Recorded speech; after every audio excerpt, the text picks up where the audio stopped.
But the one thing I did find out, you know, that it really helps old people dance.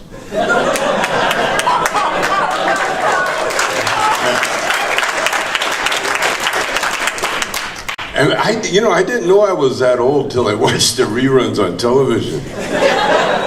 Because when you're inside your body, you don't realize how ancient the body's getting, you know.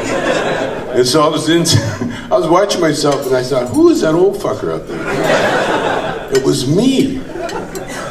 But, you know, I made it all the way to the 5th place. So I would have made it to the end, but it wouldn't have looked good, you know, for Dancing with the Stars, you know, to have an old stoner beat everybody. But I did it on votes. And I do owe it, and I kept trying to plug it when I was on the show. I kept plugging the weed aspect, you know. Every time they asked me anything, I said, well, you know, the marijuana really helped. And then I started giving pot kisses out. I'd thank the crowd by going, thank you. And at first they let it go, ABC let it go through. They didn't know what I was doing. And then, of course, somebody told them what I was doing. Then they come up and they said, well, Tom, we have to reshoot your entrance. We can't have you throwing pot kisses. And so I said, okay, you know, I don't care, you know.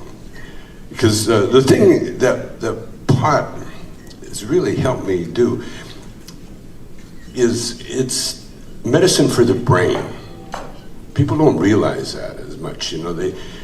Especially the ones that like to get high, you know, they smoke a joint. They call it. There's terms for it, a body high, you know.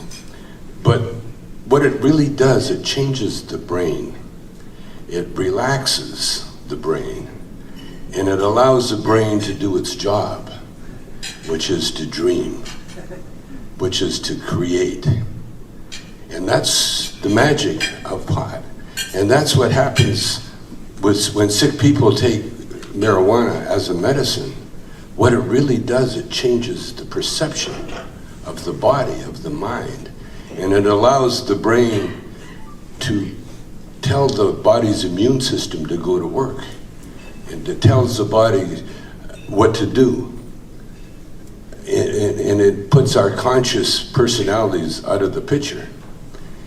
And it helps so many people. It helps old people, it helps young people, it helps everybody that has illnesses. I've been meeting all kinds of people that have different ailments, from arthritis to mental problems, little kids with epilepsy, adults getting over post-traumatic stress from the war. It's a serious medicine. And it's so inexpensive compared to the pharmaceutical medicine. And it's so available. And it's almost like God said, okay, here's a plant that's going to solve all your problems. The only thing is that you have to figure out how to use it. And what happened to our society, because it's been recognized as a medicine for over 5,000 years. Chinese, you know, I'm half Chinese, so I know they're brilliant people. You know, they're just they are. I mean, think about it. I mean, you know, they're going backwards in time, you know, environmentally and everything else. But you know, they'll turn it around. But the Chinese, 5,000 years ago, they knew all this shit, and they used it, and so you know that if they used it, then that's how they come up with the concept of gunpowder and agricultural methods, you know, and crossbreeding carp fish to help fertilize their rice crops. Everything organic, everything was done healthy. And that's the Chinese came up with the Tai Chi method of exercise that old people, young people, anybody could do. It's no coincidence that the Chinese have been using this marijuana all these years and come up with all these great inventions. So when they start talking about medical against recreation, it seems so stupid and so American, you know.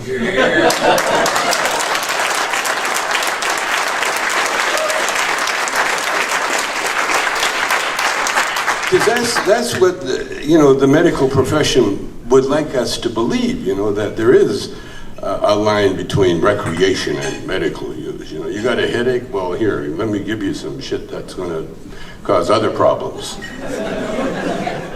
And when I was diagnosed with cancer a few years ago, the first thing the cancer doctor said to me, he said, take this Abadart.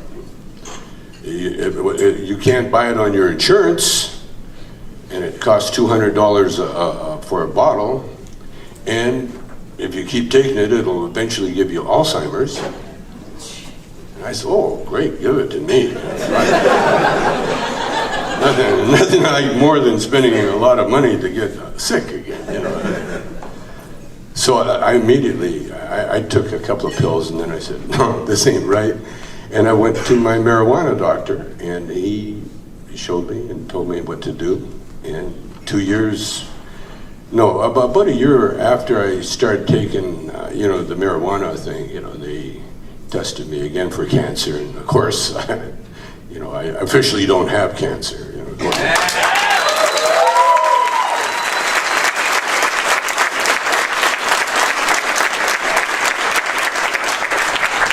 And that's the miracle of this wonderful plant. So to try to say that, and the reason they want to make it recreational is for money. They just want to be able to tax it more. But I mean, come on. I mean, I know that rich people can be greedy fucks. But there's a limit. Come on, guys. How many billions of dollars do you need? Have you ever watched that show Filthy Rich, where they show these car collections? This guy's got a car, this Arab prince got a 5,000 car collection, kept in his hangar.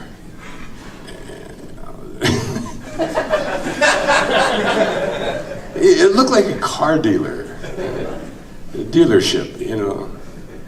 And what kind of joy does he get out of it? Standing there looking at his 5,000 cars. Oh wow, this really turns me on. It's insanity. Maybe he's a pothead and he's got a thing for cars. Could be. But money, come on, folks. When you got cancer, money all of a sudden isn't that important. And when you got a little kid with epilepsy, and you have to go to Colorado because that's the only place you can get a medicine in America in 2014 or 15 now. That's disgusting. That's a shame. I mean, what Americans are doing with their wealth is beyond disgust. It's just stupid, I mean, you see, I read the real estate thing all the time and see who's buying what house. In fact, I was at a house. I was at Prince's house. It was a castle. And this guy had a car collection. He had Bugattis. He had 200 Bugattis next door. Wow, that's great. And the thing is, he never lived in the house. He bought the house just for his car collection and to have parties. The house is too big and too useless to live in, And when we shot the Corsican Brothers in France, we shot it in a castle. And the owner of the castle was kind of, he was interested in the movie. And he came down where we were shooting and he said, I've never been in this section of the house before. This is the owner. This is the guy that lives there. There are parts of his estate he'd never been in because he lives in a little apartment underneath where the maids used to live in the castle because that's the coziest place to live. Incredibly insane what people do with their riches, and they're worried about this, and that's why they want to do marijuana as a recreation because they can make more taxes, make more money, and sell more, and then big pharma. I mean, the big companies can get involved in this, And I say, when people talk to me, it's just insanity. It's like that prince that has the 5,000 cars, you know? It's stupid to think that way. Because marijuana, whether you would like it or not, it is a medicine. And whether, if it's tax-free, better, that's good. Thing is, we've had a marijuana culture. It hasn't just sprung up just because he said, oh, it's legal now, you don't go to jail. We know how to grow it. We know how to cut it. We know how to cure it. We definitely know how to sell it. We know how to transport it.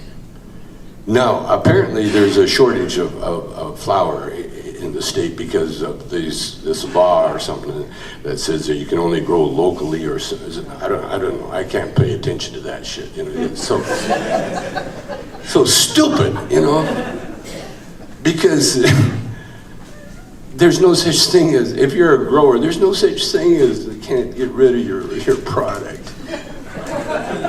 That means you don't know what the fuck you're doing.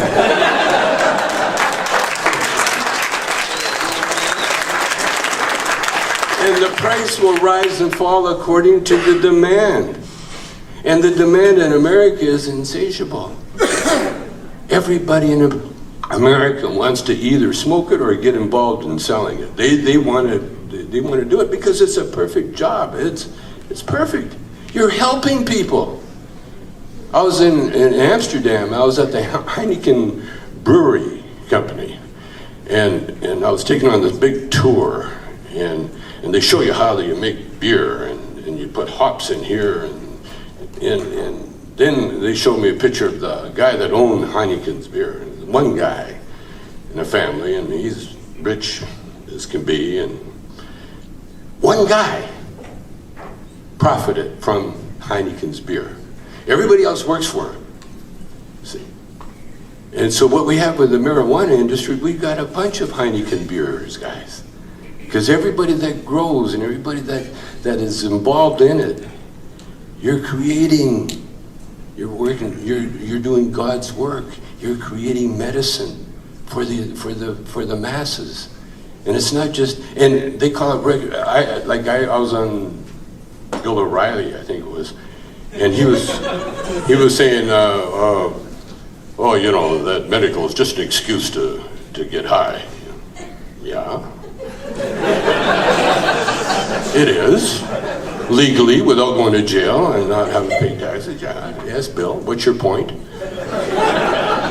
says, well, you know, there's people that have medical marijuana cards, they got nothing wrong with them. I said, well, you know, think about it, Bill. Recreation is a medical term used in the Army. R&R, rest and recreation. If you're on the front lines long enough, they send your ass back. You need rest and recreation. Why? Because if you don't get rest and recreation, you go crazy and you shoot the officers. So send those fuckers back. Get them some R&R. And that's where we're at here. There's no such thing as recreation. Everything we do is a medical term. The food we eat is a medical procedure. In fact, most people are eating diseases. You know, they're just, oh, give me some more diabetes. There we go. And that's a medical term. Diabetes. Death is a medical term. So my take on this marijuana thing is that it is medical. No matter what you want to call it, it is medical. It helps people. And no matter what hoops the government makes you jump through, jump through. Whatever they tell you to pay, pay. Don't try to go against the tide, go with the tide. Because if they limit licenses, so what? Find a way to get a license. You'll get it. And if they don't give it to you, keep doing what you're doing. Sell it to the people that come in the pickup trucks in the middle of the night. It's medicine. Who gives a shit how they get it? They get it.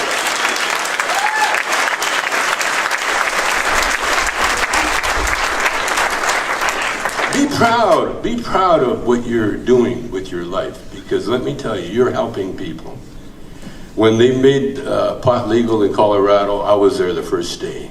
And you know, they had the news there, and they're looking for, you know, the riots and the people getting all high and raping people or something. We saw on the first day people in wheelchairs, people in crutches, people being led. It was like a biblical procession before Jesus. They were leading people, blind people were being led to the front of the line to buy legal pot. It was a touching scene, and I'll never forget it, you know. And old guys like me, you know, that have had what, 3, 4 careers, and this is done on a grade 11 Canadian education. And I say Canadian because there is a distinction. Canadians have a way of trying to teach you French a half hour a week by a guy that doesn't know how to speak French. So that was the kind of education I got. But then, as soon as I smoked a joint, all of a sudden I started realizing that, hey, California is a lot warmer than Calgary. And wouldn't it be nice to get into some kind of entertainment industry where you can just work a few months out of the year and then party the rest? Yeah. And that's what I did. But I owe everything I have everything I've done. I couldn't have done it. You know, I directed 5 movies.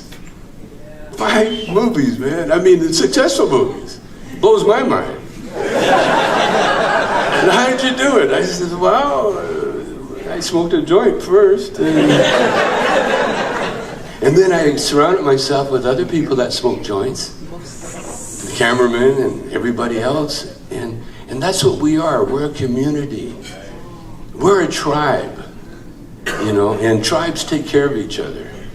And always remember that. And what we're doing with our lives in the marijuana business, we're not just making money. Yeah, that's going to come. And it's going to probably fuck up a lot of lives. You know, it'll probably ruin somebody's life. You know, you get too much money, always does. That's where property really comes in handy, because you got no choice. I had no choice. When I went out into the world, I had nothing to fall back on. No education, no trade, nothing. All I knew was that I could do anything this mind could think to do.